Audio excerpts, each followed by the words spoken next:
vamos a retomar de nuevo los seminarios científicos del programa de deterioro neurológico y vamos a comenzar con el seminario que va a darnos Daniel Esteve sobre, bueno, en general, alteraciones de la migración neuronal en Alzheimer, ha utilizado modelos animales y pertenece al grupo de, bueno, hizo este trabajo en el laboratorio de envejecimiento y ejercicio físico de la doctora Ana Lloret. Pues muchísimas gracias por comenzar tú y abrir este año 22 también, y cuando quieras puedes comenzar. ¿Vale? Gracias. Perfecto. Buenas tardes, gracias por la invitación en primer lugar y gracias a todos por la asistencia. Tal y como ha dicho Carmina, mi trabajo va sobre daños en la migración neuronal en un modelo de enfermedad de Alzheimer. En concreto vemos que es debido a un aumento de la senescencia en células migradoras. Esta presentación se dividirá en las siguientes partes. Primero, una breve introducción acerca de los tres aspectos fundamentales de este trabajo, como son la neurogénesis, el ciclo celular y la enfermedad de Alzheimer. A continuación, presentaré los distintos resultados que hemos obtenido y seguidamente discutiré estos mismos resultados. Finalmente, mostraré las distintas conclusiones que hemos alcanzado. Bien, en primer lugar, debemos tener en cuenta que el proceso de neurogénesis se define como la generación de nuevas células neurales, ya no solo neuronas, sino también astrocitos y oligodendrocitos. Este fenómeno se encontraba limitado al desarrollo embrionario hasta mediados del siglo pasado, cuando en los años 60 las investigaciones realizadas por Joseph Altman con el uso de la timidina tritiada, cuya estructura observamos a continuación, permitieron observar la existencia de neurogénesis adulta en distintas especies como ratas, gatos y aves. Actualmente los esfuerzos respecto a la neurogénesis adulta se centran en el ser humano, respecto a lo cual existe un gran debate, ya que hay muchos estudios que defienden que este proceso se produce a lo largo de toda la vida del ser humano, aunque con una disminución conforme pasan los años. Sin embargo, otros tantos estudios defienden que este proceso estaría limitado únicamente a la etapa postnatal, es decir, a los primeros años de vida del ser humano. Esta diversidad en los resultados se debe a las distintas metodologías empleadas para estudiar este fenómeno.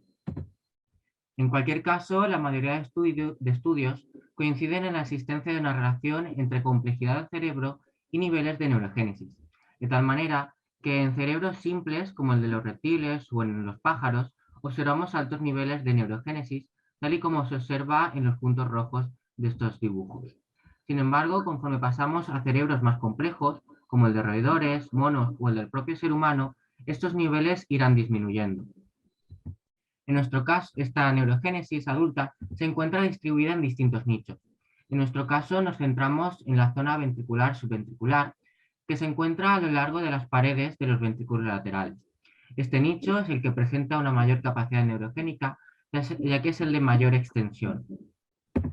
En él encontramos, entre otras estructuras, el epéndimo, que es una capa celular que divide la zona del ventrículo con la zona subventricular propiamente dicha. Esta capa está formada por las células ependimarias, que presentan una serie de cilios cuyo movimiento permite la regulación de las corrientes del líquido cefalorraquídeo. Además, encontramos distintos tipos de células, como las células madre neurales o también conocidas como células tipo B, de las cuales existen dos tipos, las tipo B1 y tipo B2. Estas primeras presentan capacidad de autorreplicación y también son capaces de diferenciarse en los conocidos como progenitores intermedios o células tipo C, las cuales también presentan capacidad autorreplicante, aunque limitada, y son capaces de diferenciarse de los conocidos como progenitores neurales migradores o células tipo A, que son el último estadio de esta neurogénesis adulta y son las que se encuentran en una mayor proporción en esta región. Además, se caracterizan por su capacidad de desplazarse hasta el destino que le corresponde a la nueva célula que se va a generar. En este caso, en condiciones fisiológicas, dichos destinos serán los bulbos olfatorios. Este proceso se conoce como migración neural y en distintas especies, como los roedores, consta de dos partes. Primero, una migración tangencial que va desde la zona ventricular subventricular hasta los bulbos olfatorios, a través de lo que se conoce como vía migratoria rostral o RMS, la cual está constituida por una serie de cadenas de células tipo A, en que podemos observar en color rojo, a las cuales se le asocian tanto células tipo B2 como astrocitos que podemos ver en color azul. A lo largo de estas cadenas, las células tipo A se desplazarán gracias a la contracción y extensión de los microtúbulos de su citoesqueleto, debido a la función de distintas proteínas como la doble cortina o DCX. Una vez las células tipo A alcanzan los bulbos olfatorios, pasa una migración de tipo rostral a lo largo de las distintas capas de esta estructura. Este proceso de migración es completamente regulado por distintas vías, como podemos observar en el siguiente esquema, donde participan diferentes proteínas como CDK5 o GSK3 beta, que en última instancia actuarán sobre los microtúbulos de estas células tipo A. Para que se pueda producir este proceso de migración, al igual que la neurogénesis como tal, es preciso un correcto funcionamiento del ciclo celular, el cual, como bien sabemos, se encuentra altamente regulado, tanto por las quinasas dependientes de ciclinas como por los inhibidores de las quinasas dependientes de ciclinas. Como sabemos, ambas proteínas actúan en los denominados checkpoints o puntos de control, y como sabemos, se encuentran entre cada una de las fases del ciclo celular. En nuestro caso, nos centramos en el checkpoint que se encuentra a lo largo de la fase M y aquel que se encuentra entre la fase G1 y la fase S, donde destaca la función del complejo APC-C. Este complejo puede definirse como el regulador maestro del ciclo celular. Se trata de una ubiquitin ligasa E3, capaz de ubiquitinar proteínas específicas del ciclo celular para su posterior degradación por parte del protosoma. De esta manera, se consigue la correcta progresión del ciclo celular. Para su función, este complejo debe de unirse a los coactivadores CDC20 y CH1. Dicha unión se produce, como vemos en este esquema, en distintos puntos del ciclo celular, de tal manera que CDC20 se unirá al principio de la fase M, mientras que CH1 se unirá tanto al final de esta misma fase como a lo largo de la fase G1 del ciclo celular. Pese a estos mecanismos de regulación, puede producirse lo que se conoce como parada del ciclo celular, lo cual provoca distintos procesos celulares, como la apoptosis, que es una muerte celular programada, o la senescencia, que presenta un fenotipo característico formado por la expresión, entre otros marcadores, por la enzima beta-galactosidasa y señales inflamatorias como la interleuquina 6. Por otro lado, cabe destacar la importancia que presenta el ciclo celular en procesos patológicos, como es el caso de la enfermedad de Alzheimer, en la cual se ha descrito que las neuronas sufren una reentrada en su ciclo celular, lo cual provoca su posterior apoptosis, debido a que no presentan los mecanismos necesarios para proseguir con el ciclo celular. Este proceso patológico fue descrito por primera vez por Alois Alzheimer en 1907, el cual fue capaz de relacionar la presencia de síntomas clínicos como la pérdida de memoria en la paciente August Deter con la presencia en su cerebro post-mortem de daños como los miliari fozzi o placas amiloides y los ovillos fibrilares. Existen dos formas de esta enfermedad, una de origen genético y la de origen esporádico, que es la que presenta una mayor incidencia y cuyo origen es desconocido. Pese a los esfuerzos, actualmente no existe ningún tratamiento eficaz que pueda hacer frente a este proceso patológico. Respecto a los daños característicos, como bien he dicho, nos encontramos por un lado con las placas amiloides, que se forman como consecuencia de la agregación del péptido A beta y presentan la siguiente morfología, tal y como observamos en estas imágenes histológicas. Tanto esas placas, junto con el propio péptido A beta, son capaces de generar distintos procesos tóxicos en la red neuronal, como estrés oxidativo, la alteración de la membrana de las neuronas, una alteración en la sinapsis en las neuronas, favoreciendo los fenómenos de LTD en detrimento de los fenómenos de LTP. Por otro lado, en el caso de los ovillos neurofibrilares, se forman como consecuencia de la hiperfosforilación de la proteína tau, esencial en el citoesqueleto de las neuronas. La ubicación de estos ovillos puede relacionarse con el desarrollo de la enfermedad, estableciéndose lo que se conocen como etapas de Bragg, que observamos en el siguiente esquema. Por último, cabe destacar que distintos estudios han mostrado que tanto en modelos de enfermedad de Alzheimer como en pacientes se produce una disminución de su neurogénesis, sobre todo aquella que se produce en la zona subgranular, cercana al hipocampo. El motivo de esta disminución es desconocido, aunque se plantean distintas hipótesis, como la importancia que presentan tanto la proteína APP como sus fragmentos en la neurogénesis, así como el papel que desempeñan proteínas como CDK5, BACE, NOGIN o GSK3 beta, ya no solo en la enfermedad de Alzheimer, sino también en la neurogénesis. A la vista de esto, nos planteamos estudiar el posible papel que presenta la VSV-Z en la fisiopatología de enfermedad de Alzheimer. Para ello, en primer lugar, caracterizamos la morfología y la estructura de esta región, y el primer resultado obtenido mostró cómo el área de esta región es significativamente mayor en un modelo transgénico, concretamente en el doble transgénico APP-PS1. Este resultado también se pudo observar mediante microscopía electrónica, como vemos en estas imágenes, la cual además permitió llevar a cabo un estudio de la ultraestructura de la VSV-Z,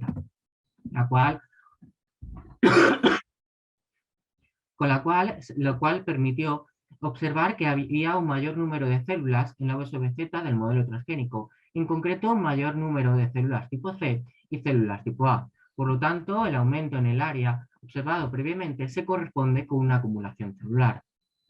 A nivel descriptivo, se pudo observar, en primer lugar, respecto a los vasos sanguíneos, que estos se encontraban en un mayor número y además eran de mayor tamaño en el caso del modelo transgénico, en comparación con los observados en los controles.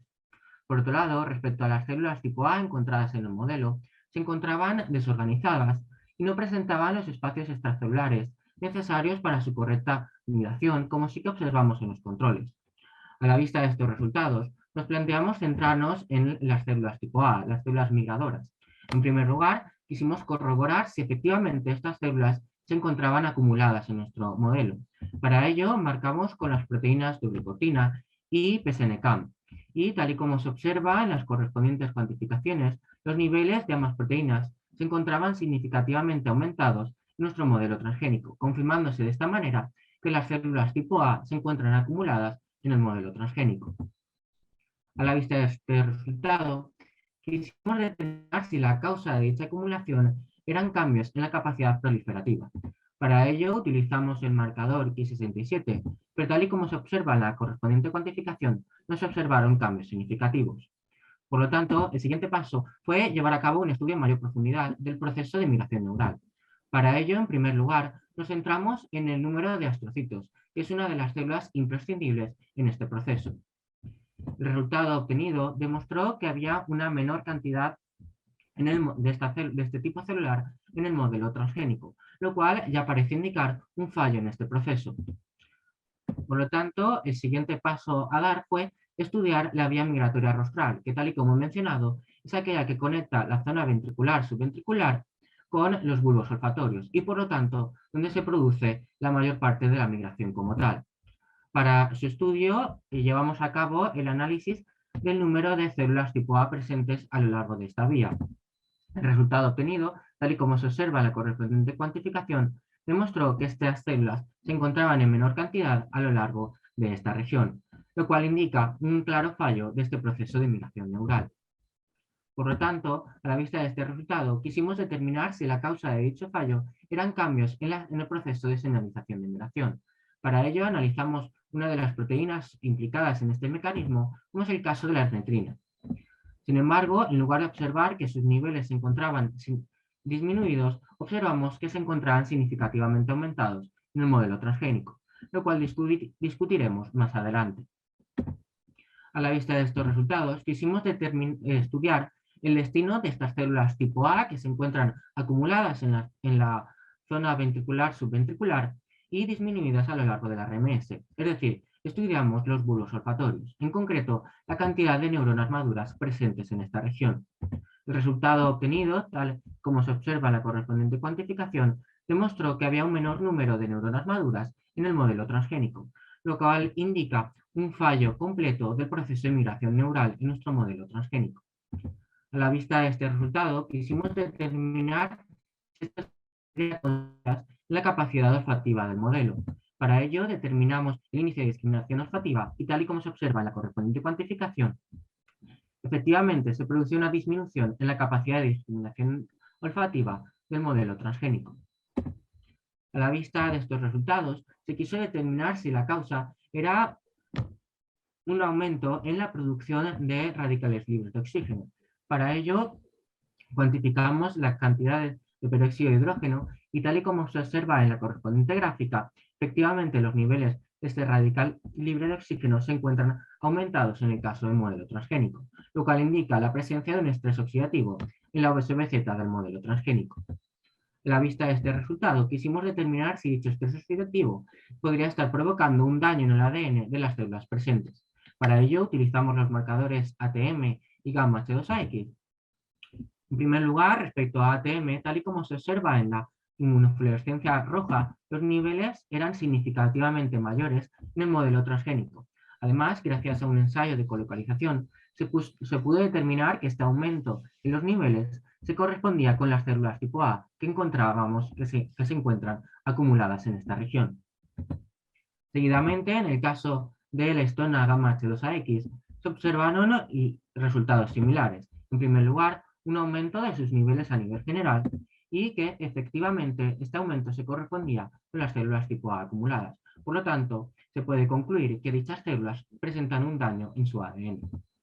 A la vista de estos resultados, se quiso determinar si dicho daño podría estar provocando cambios en el ciclo celular de las células.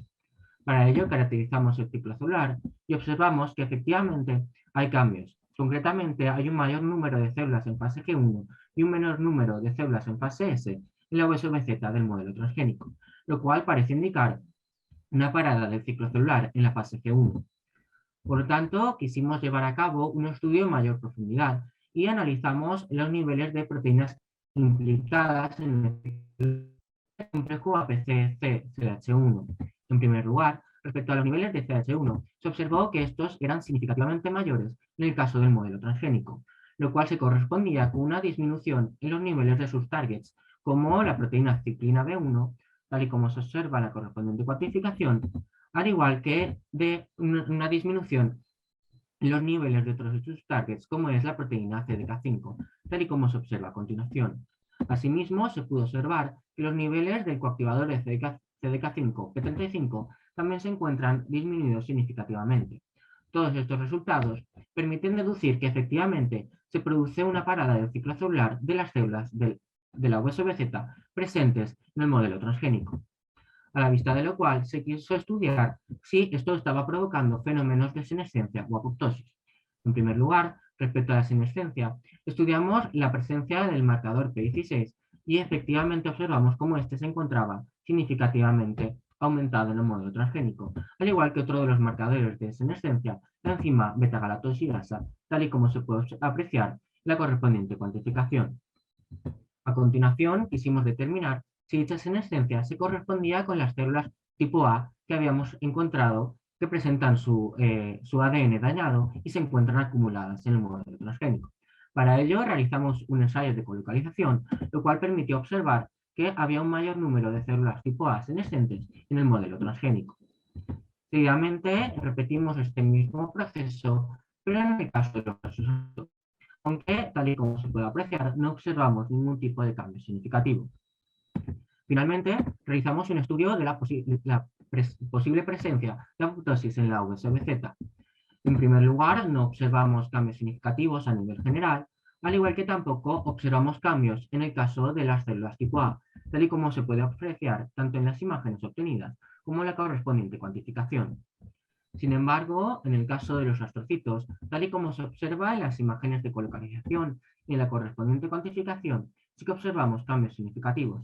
En concreto, se observó que había una mayor cantidad de astrocitos apoptóticos en el modelo transgénico. A la vista de estos resultados, una vez presentados los resultados, paso a la discusión de los mismos. En primer lugar, debemos tener en cuenta que los estudios que relacionan la enfermedad de Alzheimer con la neurogénesis se han centrado hasta el momento en la zona subgranular, debido a su cercanía con el hipocampo, el cual, como bien sabemos, se encuentra altamente implicado en la enfermedad de Alzheimer. De hecho, estudios recientes han demostrado que se produce una disminución de esta neurogénesis, ya no solo en pacientes con enfermedad de Alzheimer, sino también en pacientes con otros tipos de demencia. Sin embargo, nosotros nos quisimos centrar en la USBZ, ya no solo por la escasez de estudios al respecto, sino también por su implicación en la capacidad de discriminación de Lores, la cual se encuentra, como bien sabemos, disminuida en los pacientes con enfermedad de Alzheimer, proceso que se conoce como anosmia. Recientemente, el trabajo de Scopa y colaboradores VSVZ bulbo olfatorio. Sin embargo, nosotros hemos ido más allá y hemos podido demostrar que este fallo se puede relacionar con una disminución de la capacidad olfativa de nuestro modelo y por lo tanto podría estar contribuyendo a la anosmia observada en los pacientes. Por otro lado, respecto a los resultados de netrina, tal y como mencionado, en lugar de observar una disminución de esta señal de migración neural, ya que este proceso se encuentra dañado en nuestro modelo, observamos que los niveles de esta proteína se encuentran significativamente aumentados. Esto puede deberse a que para su correcto funcionamiento, la netrina debe de unirse tanto al receptor de CC como a la proteína APP, la cual, como bien sabemos, se encuentra altamente implicada en la fisiopatología de la enfermedad de Alzheimer. Además, cabe destacar que se ha demostrado la importancia que presenta la netrina en procesos de regeneración tras un daño cerebral, lo cual nos estaría produciendo en nuestro caso de que se encontraría completamente funcional.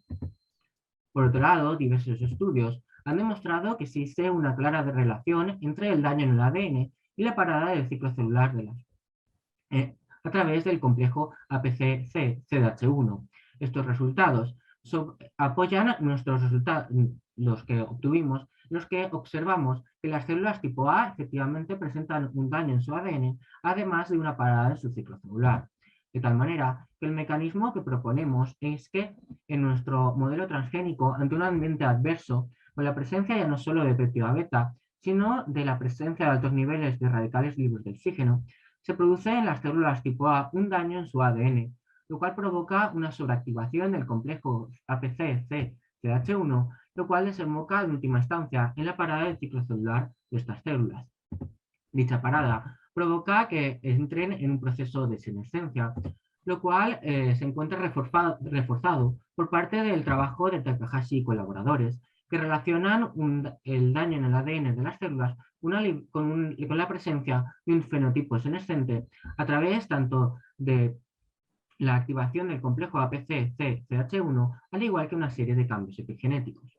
Por otro lado, el trabajo de Snyder demuestra que en células madre neurales que presentan un daño en su ADN son capaces de dar lugar a astrocitos una mayor sensibilidad a muerte por apoptosis, tal y como observamos en los astrocitos de nuestro modelo transgénico.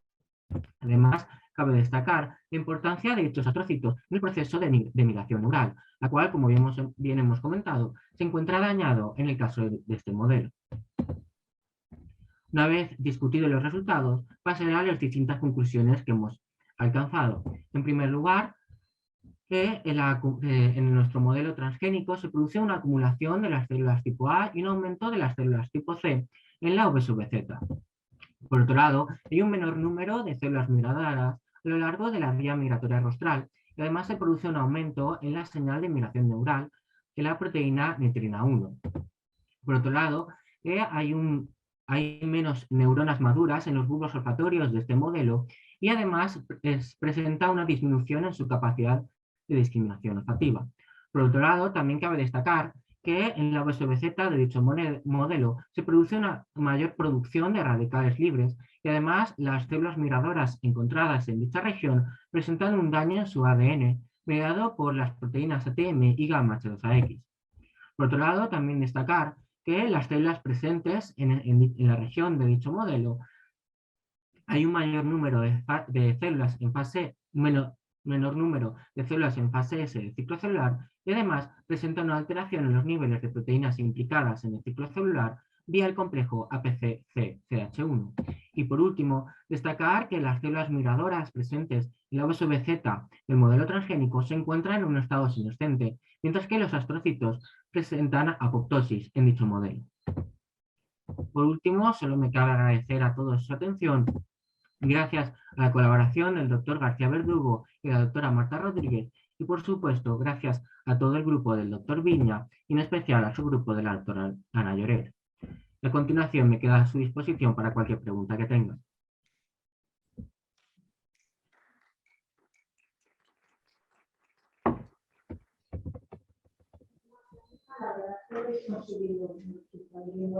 Daniel, un modelo muy bueno para poder abordar. Este modelo animal de ratón, si lo trasladamos al paciente, ¿es un Alzheimer leve? ¿Es un Alzheimer? Porque claro, dices que ya se ve también en la parte adulta, pero ¿qué grado de Alzheimer para ver todo esto que sale brutal? ¿Qué grado Sí, sería? el modelo como tal sí que es, o sea, es un modelo acelerado de Alzheimer, porque sería más cercano al tipo genético, al tipo familiar. De todas formas, nosotros lo cogemos a una edad de entre 5 y 6 meses, a la que en principio sería el comienzo del desarrollo de la enfermedad. Es decir, sería todo previo a observar los claros daños como las placas amiloides. Habéis medido ROS, ¿vale? Sí, ¿Habéis medido algún tipo para ver inflamación, algún tipo de interleuquinas para saber si ya, no sé, de citoquinas o algo? sí que probamos, al observar senescencia, sí que probamos con interleuquina 6, pero nunca llegó a salir del todo. Como no tuvimos la posibilidad de hacer ELISA, tuvo que ser por Western, nunca salió limpio y la verdad no llegamos a resultados concluyentes. Pero es una espinita que nos queda por hacer. Sí, claro, Que como sí lo que que sería podemos interesante. pasar vamos todos locos con eso. Me gusta mucho. Es que claro, conseguir esto, un modelo animal y que podamos hacer cosas, porque a veces no se puede hacer en pacientes, Claro. que es imposible, vamos, esto es Sí, imposible, esto es Ana. imposible. Esto es imposible. Dani, yo te quiero dar las gracias. He llegado Gracias. 3 minutos tarde porque Dani no está aquí, porque ha cogido COVID y te veía, estaba padeciendo, porque digo, tiene tos, ¿no? Aunque ya se encuentra bien, Pero menos mal que existe el online y lo podemos todo. Exacto. Nos ha traído la pandemia algo positivo. Algo positivo en online. Me gusta mucho. Yo espero que consigas cosas y que puedas seguir trabajando y colaborando. Ojalá Bueno, encuentre con una postdoc. Ana, porque estás en el mejor laboratorio, más con Ana. Y estáis, la verdad que los resultados súper buenos. Está muy bonito. Nos han aceptado en el Molecular Neurobiology, que, a ver, yo quería un poquito más, pero es lo que, Bueno, es es lo que hay. Donde llegamos. Es excelente, de verdad que es excelente porque nos cuesta mucho, mucho publicar y más estudios básicos que son importantes, porque es lo que digo yo, es el iceberg de todo, es la parte de abajo para luego ayudar a los clínicos. Claro, entonces estudios clínicas, porque sí, es sí, verdad que son ratones, pero bueno. Pero es que se necesita esto para luego llegar a lo que se ve. Entonces, claro, yo estoy a favor pero es que son estudios muy buenos, son estudios importantes que espero que consigas contratos, que sabemos que no es fácil, pero que lo consigas para poder continuar y dentro de un tiempo me digas, tenemos más resultados de continuación. Y gracias, Daniel, por... Veremos. Ya, doctor. Oye, en la pantallita hay uno de preguntas y respuestas, hay una, ¿será que alguien quiere preguntar? A lo mejor sí, lo que no sé si tú puedes verlo. Sí, ya lo tengo aquí abierto. Bien. De José, de Pepe. ¿Se puede ver, Clara? No sé si lo ve Daniel. Yo sí que lo veo. No sé si ¿no? vosotros.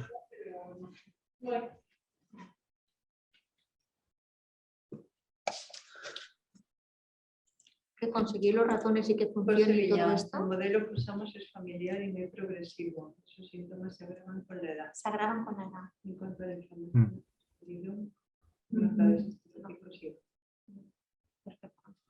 Gracias, Pepe. Sí. Claro, como estamos todos ahí con la inflamación y sabemos que con todo lo que... Por eso lo preguntaba. O sea, que muy bien. ¿Alguna pregunta? No tengáis miedo. Que son temas que no dominamos, ¿no? O que no eso, pero son preguntas que podemos hacer para saber más. Dice de nada.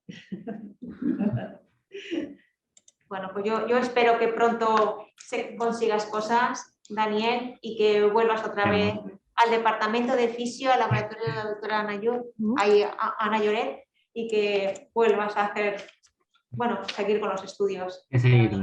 Muchas gracias. Vale, muchísimas gracias. Suerte. A vosotros. Gracias por todo. Qué chuli. Pues Es muchas que gracias a ti a mí me por gusta hacer invitarnos, Carmena. estos seminarios porque más o menos sabemos lo que hacemos cada uno, pero Claro. llegar hasta aquí no. Claro, Entonces, porque a lo mejor estás midiendo algo que a mí me interesa y yo no sé hacer, y hacer colaboraciones. Y nos falta esto. sí, sí. Que sí que hacemos las reuniones a lo mejor generales del programa o de otras cosas, pero no nos falta estos detalles, Sí, ¿sabes? sí, sí. Para No, seguir está muy colaborando. bien, Nosotros hemos colaborado y con tu hermana y todo, y está Sí. fenomenal, pero continuar, Sí, sí, ¿sabes? Falta a veces ya con lo nuestro y este parón ha sido brutal. claro. Por lo menos con nosotros que hacemos solamente pacientes, Ana, ha sido Pues sí. difícil, pero bueno, que a mí me gusta. Ya sé, por ejemplo, que nuestra enfermedad no es genética, pero bueno, podemos a lo mejor pensar y hacer una colaboración y seguir. Claro, sí. Bien. Gracias, Daniel, y esperemos Nada. verte pronto en persona. Igualmente. Gracias. Muchas gracias.